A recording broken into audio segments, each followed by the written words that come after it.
શિક્ષણ મંત્રીના વિસ્તારમાં આવેલી સરકારી શાળામાં આપ ગુજરાતના મહામંત્રી રાકેશ હેરાપરાની આગેવાનીમાં તમામ કોર્પોરેટરે સફાઈ અભિયાન હાથ ધરી રચનાત્મક વિરોધ કર્યો।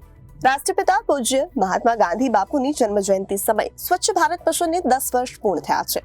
આ યોજનામાં અબજો રૂપિયા વપરાય છે।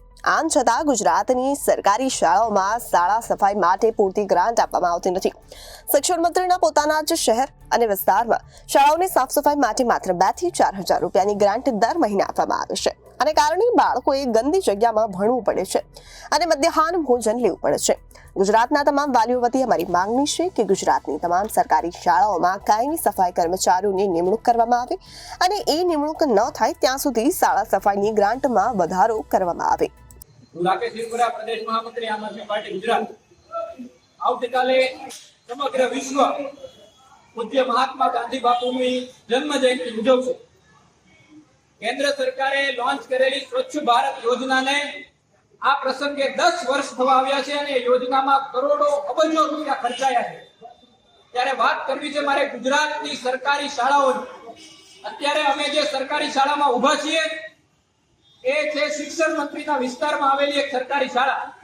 આમ આદમી પાર્ટીના તમામ કાર્યકર્તાઓએ અને તમામ નગરસેવકોએ આપ જોઈ શકો છો આ શાળાને આજે રચનાત્મક રીતે પ્રતિકાત્મક વિરોધના ભાગરૂપે સમગ્ર શાળાની સફાઈ કરી છે।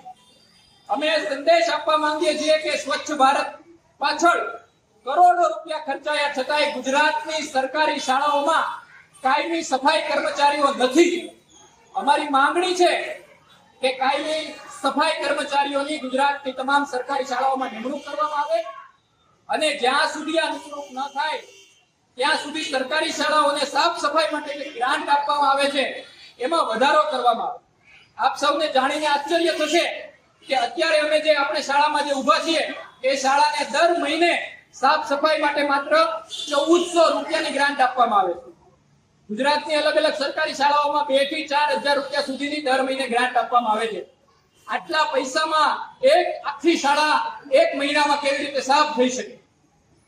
તો એક તરફ સ્વચ્છ ભારત મિશનમાં કરોડો રૂપિયા અબજો રૂપિયા ખર્ચાય છે, એક તરફ સ્વચ્છ ભારતના નામે તાઇફાઓ થાય છે અને બીજી તરફ શિક્ષણ મંત્રીના શહેરમાં શિક્ષણ મંત્રીના વિસ્તારમાં સરકારી શાળાઓ ગંદી છે। એ સરકારી શાળાઓને સાફ સફાઈ માટે પૂરતી ગ્રાન્ટ નથી મળતી। તો આજે અમારી માંગણી છે આમ આદમી પાર્ટી ગુજરાત સમગ્ર ગુજરાતમાં આ મુદ્દે શિક્ષણ મંત્રીનો વિરોધ કરશે, રચનાત્મક વિરોધ। અમે સાફ સફાઈ કરી અને સૌપ્રથમ પહેલા અમારું નૈતિકતા સાબિત કરીશું, રચનાત્મક વિરોધ કરીશું અને સાથે સાથે અમારી માંગણી છે કે ગુજરાતની તમામ સરકારી શાળાઓને સફાઈ કર્મચારી આપવામાં આવે અને ત્યાં સુધી એને જે ગ્રાન્ટ આપવામાં આવે છે એમાં વધારો કરવામાં આવે। આભાર। જય હિન્દ, જય જય ગરવી। Reporter Arvind Rathod, Janadesh news, Surat.